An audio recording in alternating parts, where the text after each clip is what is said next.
Good afternoon and welcome to today's Downing Street press conference. I'm pleased to be joined today by Professor Jonathan Bantan. Let me start by updating you on the latest information from the government's COBRA data file. Through our monitoring and testing programme, as of today, 2,219,281 tests for coronavirus have now been carried out in the UK, including a new record of 126,064 tests carried out yesterday. 233,151 people have tested positive. That's an increase of 3,446 cases since yesterday. 11,041 people are in hospital with COVID-19. That's down 14% from a week ago. And sadly, of those tested positive for coronavirus, 33,614 have now died. That's an increase of 428 fatalities since yesterday. This new figure does include all deaths in all settings, not just in hospitals. Our deepest sympathies go out to the families and friends as this nation battles to defeat the disease. Today, I'm going to set out how, whilst the country has been at a virtual standstill, this downtime has been used to fix and upgrade the nation's road and rail infrastructure, along with plans to help our economy bounce back. But before I set out today's transport announcements, let me briefly remind you of the government's roadmap out of this crisis. You can have the first slide, please. As you know, we've established a new COVID alert system with 5 levels, based primarily on the R value and the number of cases. Throughout the lockdown, we've been at level 4. Thanks to the British people, we've brought the R down and we can now begin moving carefully to level 3. Now slide 2. From this week, we're at step 1 on that slide, meaning that those who cannot work from home should now speak to their employer about going back to work. You can now spend time outdoors and exercise as much as you like. You can meet one person who's not part of your household outside, provided you do stay 2 meters apart. Step 2, from June the 1st, at the earliest and as long as it's safe, we aim to allow primary schools to reopen for some pupils in smaller class sizes, non-essential retail to start to reopen, and cultural and sporting events to take place behind closed doors and without crowds. And then on step 3, no earlier than July the 4th, and again, only if the data says it's safe to do so, we aim to allow more businesses to open, including those offering personal care, those in the leisure sector, together with places of worship. Next slide, please. We can control this virus if we stay alert. But what does staying alert actually mean? Staying alert for the vast majority of people still means staying at home as much as possible and working from home if you can. But it also means limiting contact with other people, keeping your distance if you go out, washing your hands regularly, wearing a face covering in enclosed spaces where it's difficult to be socially distanced, for example, on public transport. And if you or anyone in your household has symptoms, you all need to self-isolate. Today, I want to update you on the measures we're taking to speed up our economic recovery while keeping people safe. For 2 months, we've remained locked down, travelling as little as possible.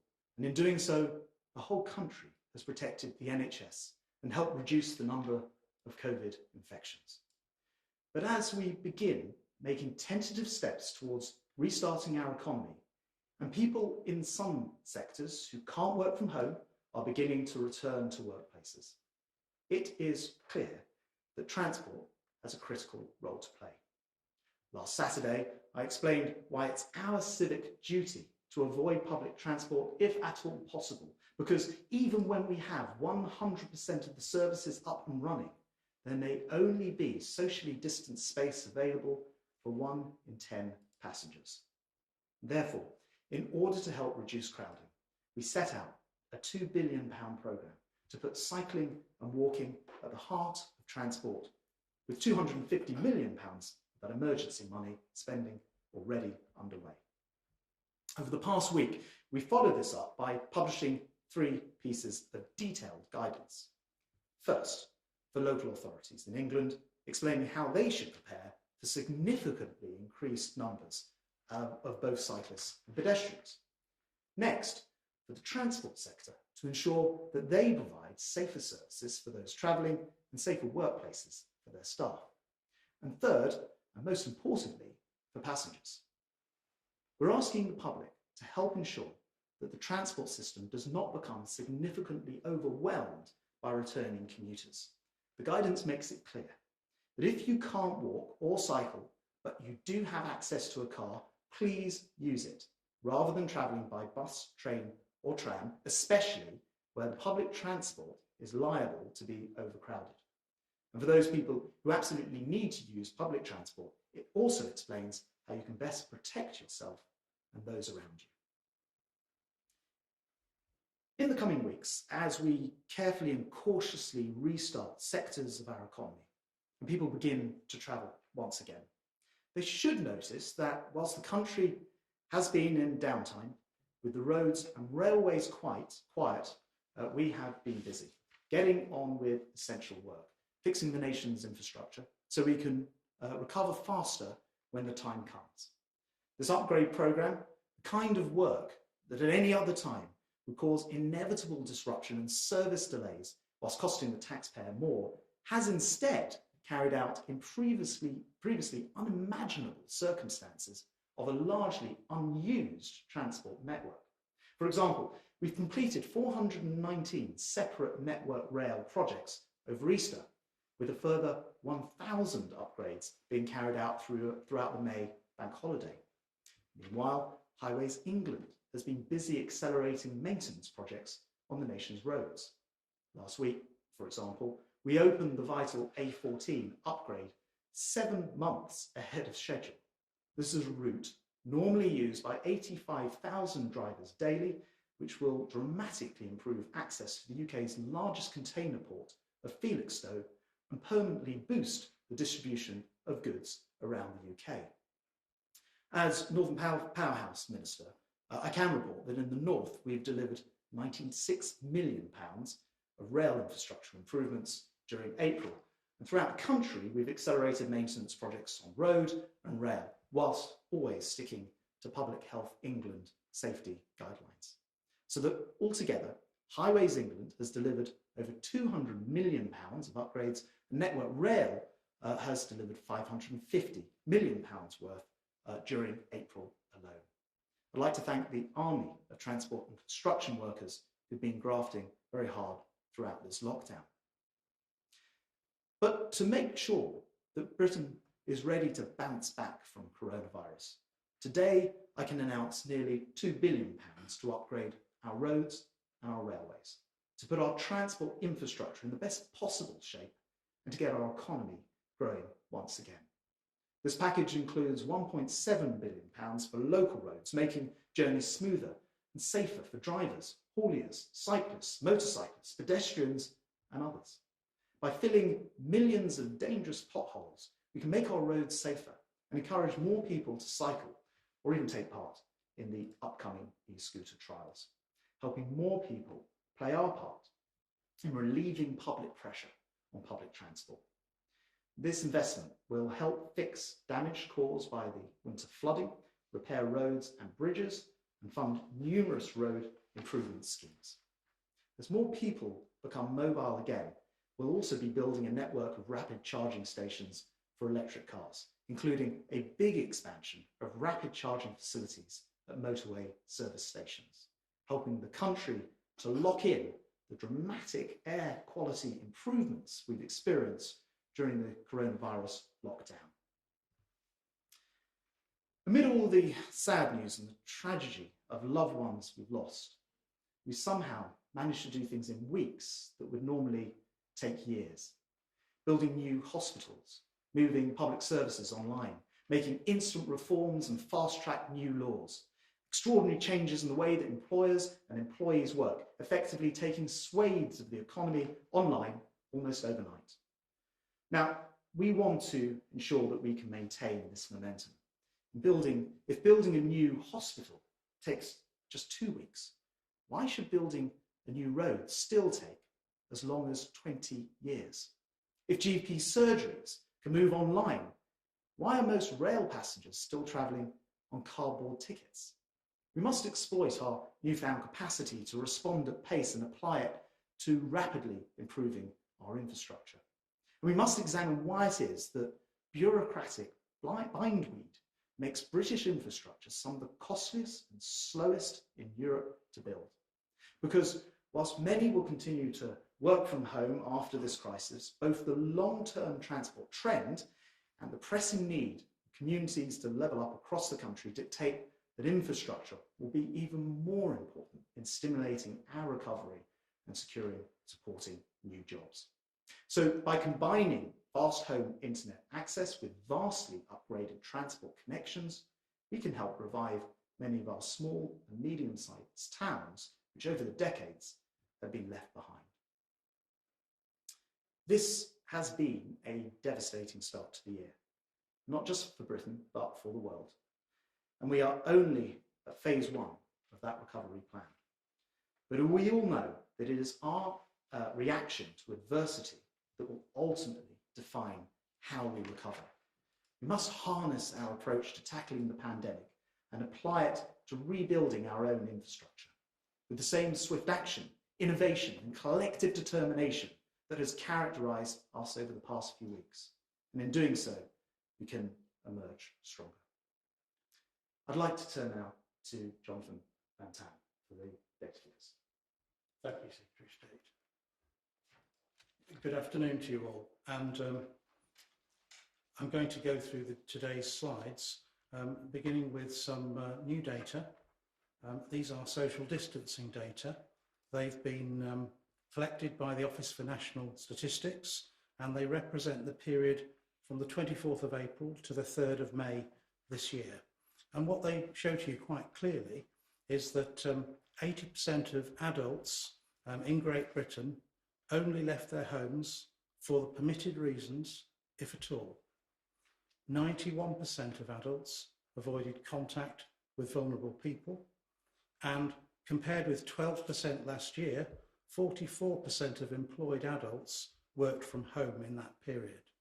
So you can see that there have been very dramatic and very important changes that the British people have made that have contributed to where we are now in terms of being able to begin easing the social distancing restrictions that we've been under for so many weeks. Next slide, please. Now, this slide shows you in a bit more detail testing and new cases across the UK from the period 6th of April on the left of the graphs through to the 14th of May on the right. And the top array in pink is testing. Please bear in mind that some people, a very small proportion, will have been tested more than once, but nevertheless on the 14th of May, 126,000 tests were recorded, were performed. This is a new record. It goes on the back of over 2.2 million tests delivered in total. And in terms of confirmed cases, on the 14th of May, there were 3,446 confirmed cases against a total of 233,151. If you look carefully at the bottom graph, the green graph, you can now see a gradual downward trend in the number of confirmed cases. Next slide, please. These are new data again, recently published by the Office for National Statistics, based upon a survey of households that will eventually get to a total size of 10,000 households surveyed. What it shows you are data from the 27th of April through to the 10th of May. And these are estimates based upon the sample, but these are estimates for all of England. And the estimate is that in that time period, 148,000 people were infected with COVID-19. That is 0.27% of the English population, which is just under 3 people infected in every 1,000. So that is really now quite a low level of infection in the community that is being picked up through this survey. And this survey will be repeated regularly. Over time, it's going to be able to show us regional trends and regional data, and the data will feed into the Joint Biosecurity Centre to help us keep a very close eye on COVID-19 as we move forwards. Next slide, please. I'm turning now to the data from hospitals. The upper curve shows new daily admissions from the 24th of March through to the 12th of May. The bottom curve shows the percentage of critical care beds occupied by COVID-19 patients. And there are 4 traces there covering the 5 traces, I beg your pardon, covering 4 traces covering the 4 nations of the UK. What you can see on both of those slides are now long, steady declines in admissions and the proportion of critical care beds occupied by COVID-19 patients. This is clearly extremely good news and shows that the pressure on hospitals is now beginning to ease. Over the page, please. Thank you. This further data shows the total number of people in hospital with COVID-19 across the UK. And the general pattern across the UK, you can see now, is clearly downwards. There's been a 14% drop in the total number of people in hospital since last week. And again, this is moving in the right direction. Next slide, please.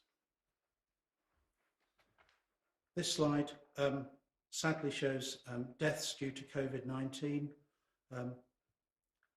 confirmed with a positive test right across the UK, beginning at the 14th of March on the left of the slide and moving to the 14th of May. And there have been 428 deaths with a confirmed test reported on the 14th of May. But as importantly now, if you look at the slide itself and look at the yellow curve picking out the 7-day rolling average, this decline is now continuing and it is sustained, which again is a very positive sign indeed. Thank you, Secretary. Thank you very much, Jonathan. We turn now to questions first from the members of the public. Helen from Cheshire. My son is due to start the final year of his engineering degree at Durham in October, which cannot be done purely online. He has to start paying rent on his student house in July and take out the student loan of £9,250 in August. If lectures move online, he will be thousands of pounds worse off and will also miss out on the student experience. There was no mention of students or universities in the government's plan to rebuild on Monday. What is the government's plan for students and universities this autumn? Thank you.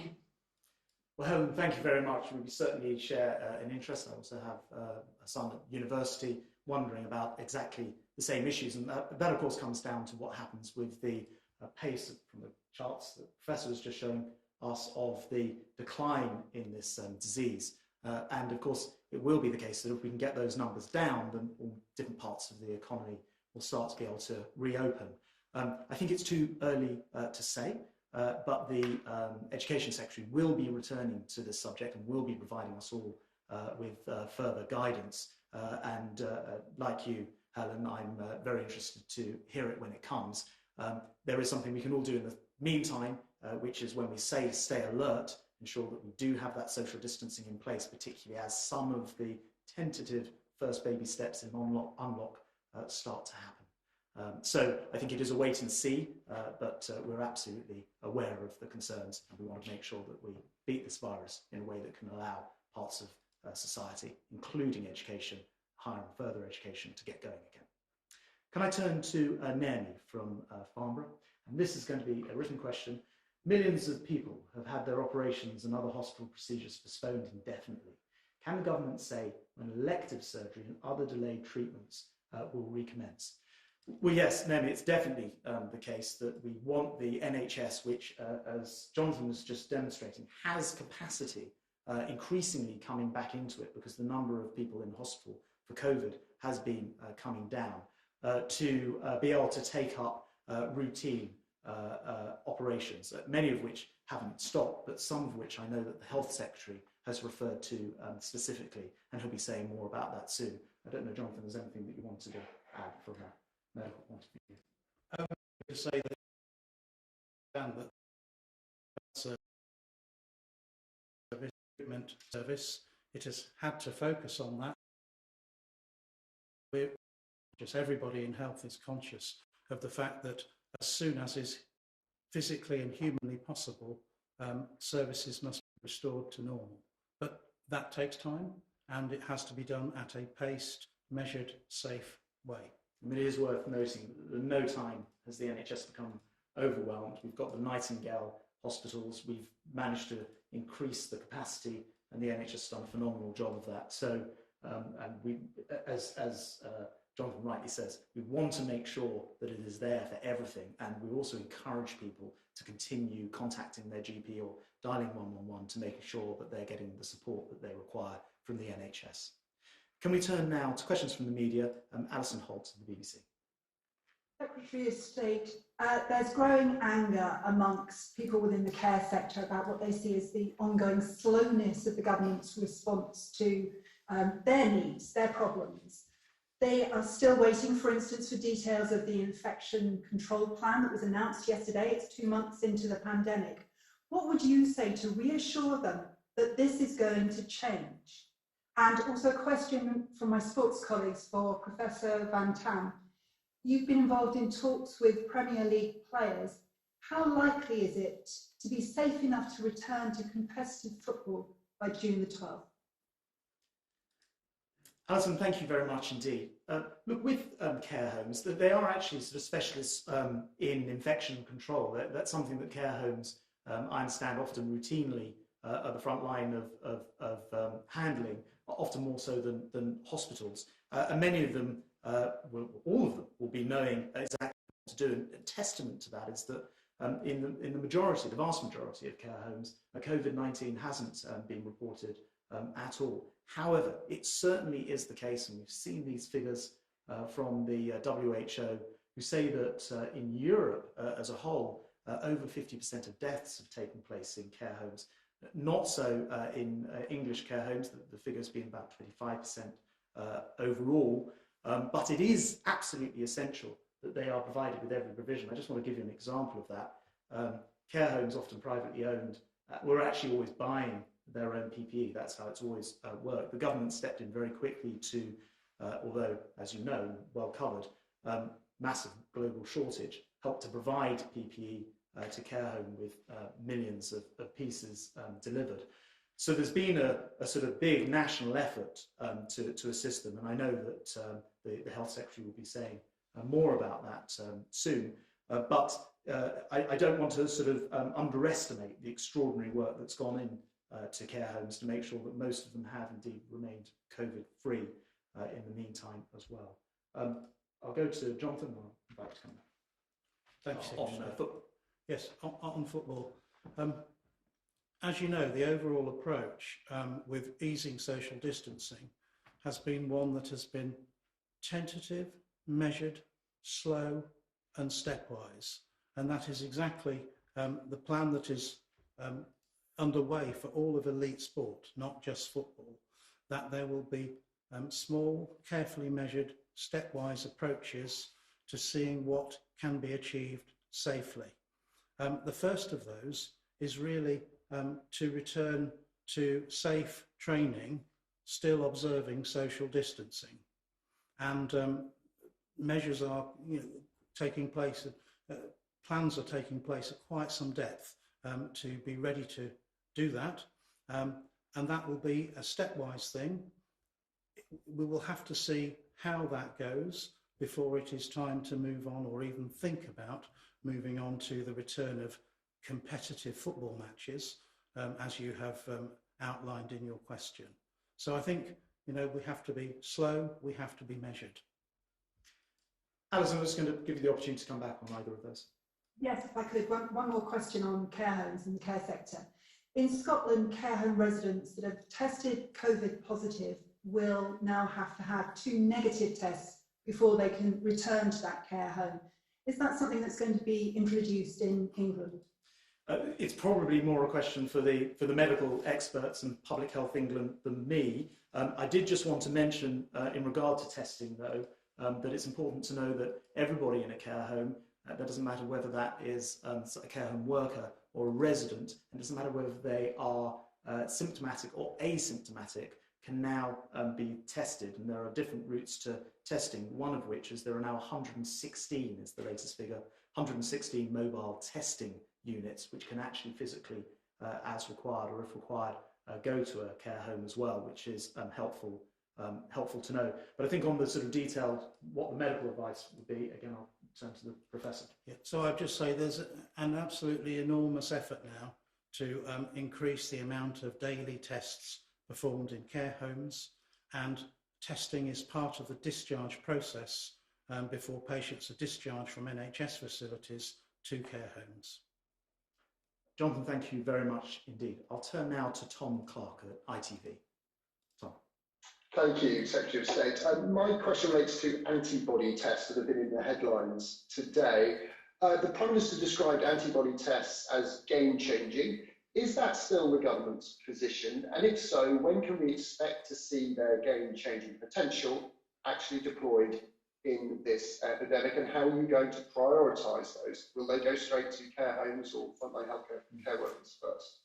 Thanks, Tom. Look, I think first of all, I'll hand over to Jonathan for the medical side of this. But I think it's very exciting that there's a very, very reliable, possibly even 100% reliable antibody test. That's the test, of course, that shows whether or not you've actually had coronavirus in the past rather than currently, and have therefore developed the antibodies. It's very good news, particularly if it transpires that this makes you immune, at least for a period, from getting coronavirus again. And I think therein is the question mark within your question. I'll come back to you afterwards, but I'm going to ask Professor Jonathan Van Tam just to address that point. So thank you for the question. You're absolutely right. We have been waiting for a really good antibody test to be ready. There are now at least 2 available. One of those has received its CE mark on the 28th of April, the Roche test. It has been validated by Public Health England on the 7th of May, and I anticipate that it will be rapidly rolled out in the days and weeks to come, as soon as it is practical to do so. I also anticipate that the focus will be on the National Health Service and on carers in the first instance. And it has taken time. What we required was a test that was highly specific. And to explain to people what that means, it means that the chances of a false positive are extremely low with this test.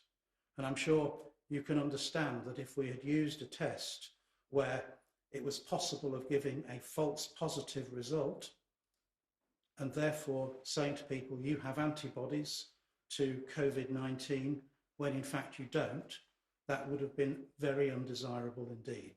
So absolutely, this is a good test that will stand us in good stead moving forwards. And I think it will be incredibly important as the days, weeks and months go by. Now, there are some science pieces that need to go along with that. And please remember that this is a virus that emerged in December. So the totality of human learning on this virus has been in the last 5 months. That's not long to get to know all the ins and outs of a virus. And one of the things that we've needed to know is, after infection and recovery, whether there is an antibody response. And it's clear that in most cases there is. But you can't just apply this test. You have to wait at least 14 days, preferably 28 days after the infection, in order to be sure to pick up the antibodies if they are there. The next thing to say is, it's going to take us time to understand whether the antibodies, in all cases, protect against infection. And you can't speed up the answer to that. You have to carefully study people who've recovered, people who you know have got antibodies, and follow them and track them and see if they become reinfected. And over time, hopefully, you get the answer that they're not. But that is data that has to be gathered over time. And then finally, if you understand that antibodies do protect you against reinfection from this disease, the final science question is, how long into the future do the antibodies last for? It is not automatic that by any means that these are going to be lifelong. We just don't know. We'll have to take people with antibodies and measure them over time to understand how long the antibodies stay in the body. And that is something that I'm afraid scientists all around the world have to be patient about and have to wait for the answers. Now, those answers may come from other parts of the world. They may come from the UK, where there's enormous efforts being put into what we call long-term serology surveys to understand all of this. But it isn't something that you can compress through time in a science sense, no matter how hard you try. We just have to learn as we go along. But the good news is we do now have antibody tests that we absolutely can rely on. Thank you very much, Jonathan. So, Tom, I think to answer your question, if all of those things end up being yes, and it actually provides that kind of immunity, then for sure it would be game-changing, because it would enable us to do things in terms of releasing lockdowns that wouldn't be possible otherwise. I think your second part of your question was about quantity. I don't know the exact answer to that. Hundreds of thousands, if not millions, will be the answer, I'm sure, but it's a very positive development, and we're delighted that it's happened. Did you want to come back at all, Tom? May I be permitted just one follow-up? Yes, just as I understand it, there are other tests, and Professor Van Tan just alluded to that, not just Roche, I believe Abbott Laboratories have an effective antibody test as well. I'm getting the impression the government is doing a deal with Roche. Is that, are we having an exclusive relationship here, or are we going to try and spread our bets, given the uncertainties that still remain in terms of the science? And secondly, have these tests been validated against people with very low levels of antibodies, these asymptomatic cases? Because that's the game-changing element, is how many people out there have actually had COVID-19. We won't know that. We can't spot people with asymptomatic. So on that second point, I know the tests were carried out at Porton Down by PHE. Jonathan may know more about it. On the first point, of course, we'll want to get as many tests as possible. We've never restricted ourselves with that regard, and we've looked at other antibody tests before this, which actually just didn't stack up once we tested them, including some very early on. And unless you have that 100% accuracy, they're not helpful in individual cases, though I think it is true to say that you can have less than 100% accuracy and come up with a useful survey of a wider percentage and come up with statistically useful information. It's not the same as having what appears to be there now. So I think to these questions we'll have to wait and see the answer. I don't know if you wanted to add anything on the testing side of things. Well, so on the contracting point, doctors aren't told that kind of thing, and I'm sure I couldn't talk about it anyway because it's undoubtedly commercially sensitive. I'm an epidemiologist, not a laboratory scientist, so I think the question you're asking is there a kind of threshold below which the tests cannot pick up a very faint signal? And I don't know the answer to that. I think the Secretary of State is right. That does not change their value in understanding what is going on in the British population and how many of us have now been exposed to this disease, been infected, even if we may not have known it at the time, and now have antibodies. And that's going to be a critical piece of understanding as we go forwards, because we're going to have to live with this virus for quite some time, certainly until a vaccine comes along. Tom, thanks very much. It's a fascinating and extremely important and actually quite hopeful area given the news on that antibody today. I'd like to turn now to Charlotte Ivers of Talk Radio. Thank you, Secretary of State. NHS England were due to publish some data today on the number of urgent operations cancelled in March 2020.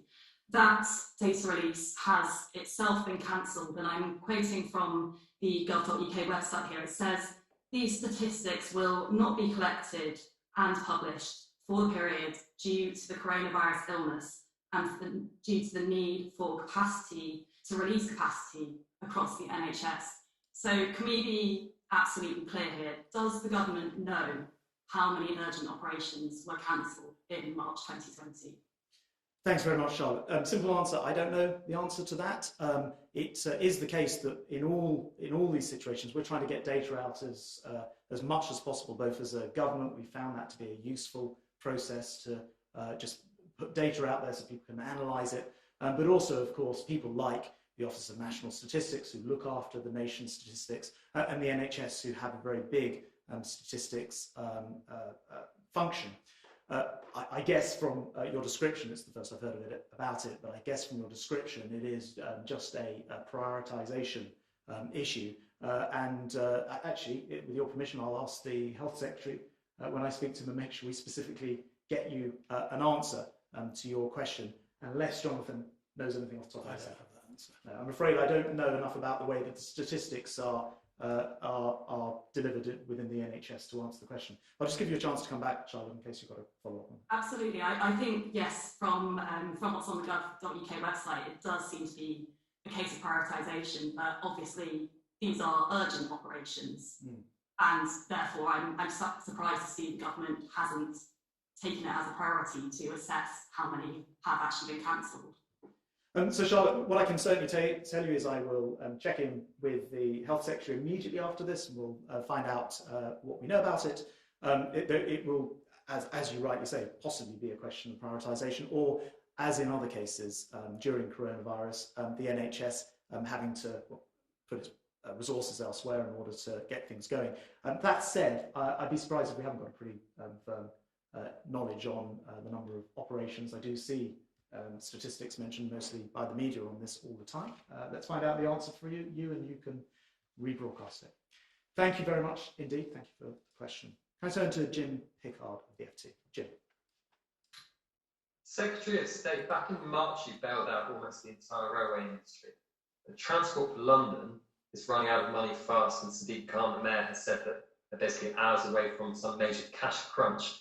I understand you're close to some kind of rescue deal for them, but they're saying that they need money not just for the spring, the summer, the autumn, but they need money possibly for several years if social distancing is to remain on the tube and on London buses. Is that something that you can commit to?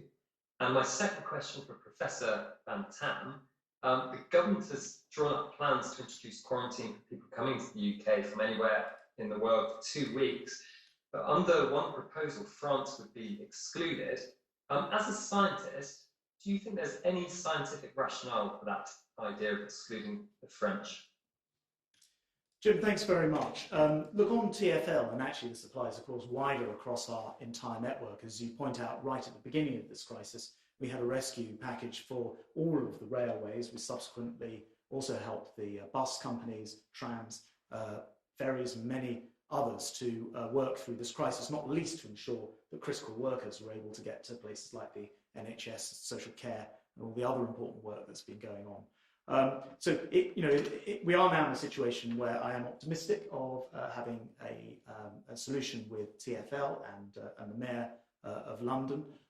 We don't know the answer to the second part of your question there, which is, well, what would happen if this lasted for very much longer and it went on for more than a few months? Of course, we're all working to make sure that we get rid of the virus or get rid of it as much as possible. Which is why I think the data that the Professor Jonathan Van Tam was just showing was so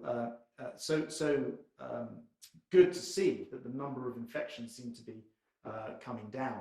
But we don't know what the long term will be. However, I am confident in the short term, TfL, London Underground, and the buses, and indeed trains and buses throughout the rest of the country will continue to run. And I'm encouraging the Mayor to make sure we get that back to 100% very quickly, as people are starting to travel more. It's very, very important, as I was saying in my comments earlier, that we do not have overcrowding.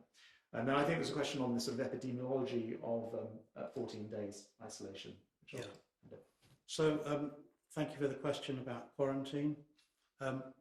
As I understand it, discussions are still ongoing about what the final shape of measures at the UK borders will look like, and that's not for me to comment while those discussions are still going on. But you asked a question about the science and about quarantine making sense. Given that the incubation period of this illness is up to 14 days, then asking people who cross the UK border to stay at home for 14 days to self-isolate means that they can't develop symptoms or become infectious just before the development of symptoms and be out there at large in our community. So that's scientifically very important. And where quarantine and when quarantine makes most sense scientifically is when the incidence, the level of disease, the level of new cases in the receiving country, in this case the UK, is low, and it makes most sense in terms of travellers coming from areas where the incidence is high. Jim, do you want to come back on either of those points? Just on the TfL point, are you expecting the Mayor to introduce higher fares as part of the TfL rescue package? And do I understand that, Professor Van Tan, that you're saying that because we have a higher infection rate than France, then that's not really a problem? In which case, why wouldn't we apply the same rule to other countries with a lower infection rate? On the first point, I can actually comment on the second one if you like as well. On higher fares, look, it's very important, I think, in providing a rescue package for TfL that the London Mayor can work with, that we don't end up in a situation where people from outside the capital are unfairly carrying the burden. And by which I mean, sadly, I have to stand up and do them each year, fares do end up having to rise with inflation, otherwise everyone knows there's less money going into the system. And if you have consistent fare freezes, it means that more money isn't going into the system, and you can't then have an unfair settlement where other British taxpayers are effectively bailing out the system, albeit that the system in this case is in trouble because clearly of coronavirus. And so there is the right balance to be made, to answer your question head on. In terms of the 14 days and what happens at our borders, to pick up on your last point, which is probably better aimed at me, but we're working on the detail of this. Let's wait till we've seen it. As a principle, though, it seems fair and right that if we're asking the British people to stay at home and make such huge sacrifices in their own lives, then we would expect anybody coming back to the country to do the same thing, or visiting the country to do the same thing, with some limited exceptions. And for the reasons that Jonathan was explaining, it makes sense to do that as our own level of infections come under control, not to effectively re-import it. And of course, now we have things like the testing and tracking capacity to do that. It's worth mentioning, actually, that in terms of the testing and tracking app, I know that the Health Secretary will say more about it shortly, but there are now over half the residents of the Isle of Wight, where this is being tested out, who have downloaded the tracking app for the first time, or in total rather. The actual number is 72,300, which means that over half of Isle of Wight have downloaded that. And one of the things we'll be asking people to do at the border when they come in is to download the app and provide us with contact details so that we know where people are. So I think it's a very sensible, proportionate approach to making sure we don't re-import a problem once we've got these numbers under control, particularly now we have that test and tracking capability, which wouldn't have existed some time ago. Jim, thank you very much indeed. I'm going to turn to John Stevens of the Daily Mail. John. Thank you, Transport Secretary. You're asking people to use cars instead of public transport. Aside from road upgrades that are likely to take some time, what are you going to do to help motorists now? Could local councils be asked to scrap parking charges or get rid of parking restrictions? Could people get help to buy a car? Thanks, John. First of all, it is an unusual situation for a Transport Secretary to be in, to actively ask people to avoid, particularly at busy times, or actually at busy times, public transport. And it's very, very important that we get this right, otherwise that will become a major way to spread the disease if people can't maintain social distancing. So yes, the car, if you can't use other active forms of transport like cycling or walking, then the car is certainly the option that comes about. One of the things, as I mentioned in my opening comments, that we've enjoyed during this, a few things, it's been better during the lockdown, has been the air quality, which has gone up dramatically. And we want to maintain some of that, and so incentives for people to, over time, switch to electric vehicles. The money that I announced both on Saturday when I spoke from here, but also today for upgrading electric charging is really important, because it helps people feel comfortable and not experience range anxiety if they get an electric car, which helps. But also in terms of cars, the pothole work has been going on throughout, but there will be an expansion of that to fix our roads, to make it better for drivers. Of course, fuel charges have come down, cost of petrol has come down quite a lot during this crisis. And you're right about the balance of parking charges and different zones, because there are times now where we're literally encouraging people to drive perhaps close to, but maybe not right into, perhaps a town or city that they work in, and find a place to park. So we're working not just with local authorities on this, John, but also with some large entertainment venues who have car parks which aren't being used at the moment, and looking at all those possibilities. So it's a very good point. I'll just come back to you, John. Yeah, I just want to ask you a quick question about holidays. When the hospitality industry is allowed to start opening up again, do you think holidays outside, such as camping or caravanning, could be seen as carrying less risk than staying in hotels, and could they be allowed to open sooner? Well, I'll certainly ask Jonathan to answer part of that, but on the broader point, just so we're clear where we are today and where we hope we're headed. Today, although you can now travel any distance, for example, to go and exercise, you must still stay in your own home at night. And so you can't at the moment book holiday accommodation or bed and breakfast or stay over anywhere. But over a period of time, and I set out in that slide earlier, phases 1, 2 and 3, we are saying that we will look to unlock if the data says it's possible, and if not, we'll have to stop, I'm afraid. But if we can, we'll unlock, and at that point, my impression is that outdoors actually, as things stand at the moment, is a lesser risk than indoors, but right now I'm going to stop and defer to an expert professor. Yeah, thank you. So the two epidemiological concepts that are important in keeping the infection rate down is staying within household groups and minimising the contact between households. That's one point.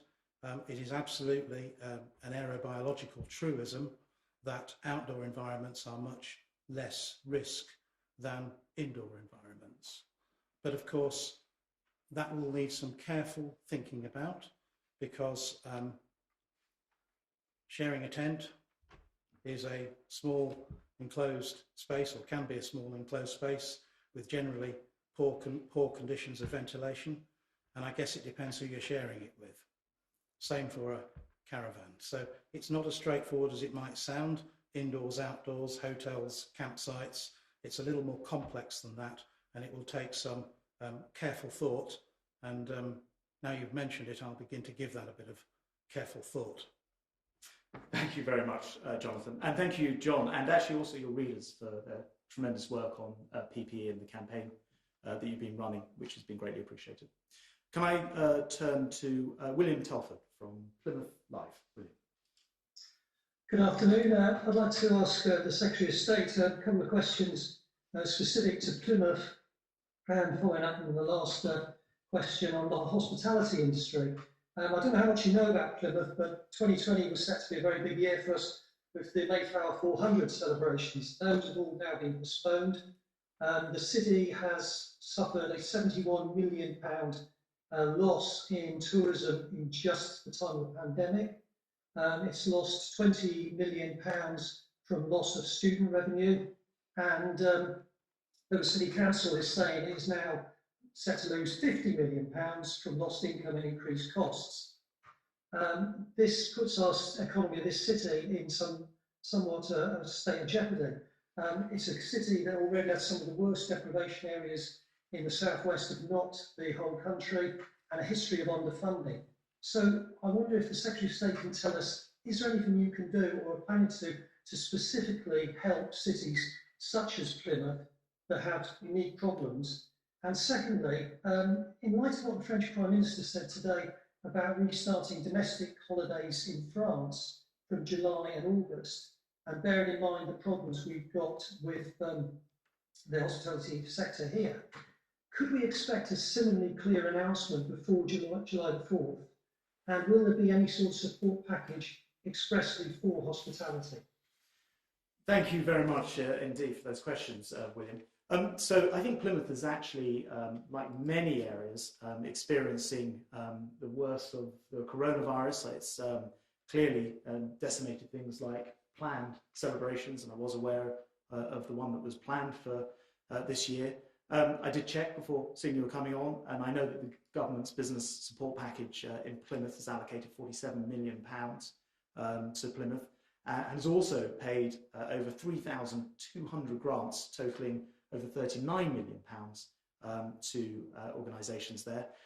Also, you will recall from other ministers saying it, we're allocating £3.2 billion of additional funding to local governments, and I make that point to address your wider issue of towns and places like Plymouth, cities like Plymouth, and to respond to the coronavirus, of which Plymouth has received £15.7 million of that money to date. On your second point, look, France, as I was talking to my opposite number last night, Jean-Baptiste Debarget, and we were having this discussion. France is probably 2 or 3 weeks ahead of where the UK was. Check this with Jonathan, into this virus, into the crisis, and so they've been making decisions at every stage a little bit ahead of us. It's unknown because we will want to get through those phases that I described on the slide before. We know that these things can't come before, we've said it, not before July the 4th, phase 3, and which opens a much wider potential. But we do need to make sure that the R rate and the number of cases in the community, in society, it is a level where we can unlock before we can do that. And I'll just, because it's an epidemiological question, also throw it over to Jonathan. Well, I don't think I've really much to add other than that the landmass in France is clearly larger for a fairly similar population size, and population density is going to be much less in France as a whole outside of the cities, and that undoubtedly is the kind of difference that will need to be thought about very carefully before making too many international comparisons. Jonathan, thank you. William, thank you very much indeed. That brings us to the end of our questions. I was just going to wrap up by saying it is clearly important, if we want to, as so many of those questions request, to get to the next phases and unlock other parts of the economy, that we all continue to stay alert. And staying alert means remembering to go back to all the things that we were being told about at the beginning, like washing your hands, carrying hand sanitizer, making sure that you stay 2 meters apart. And if anyone, you or anybody else in your household, is ill, please remember to stay isolated and at home for 14 days. Thank you very much. Thank you to you, Jonathan. Thanks for today.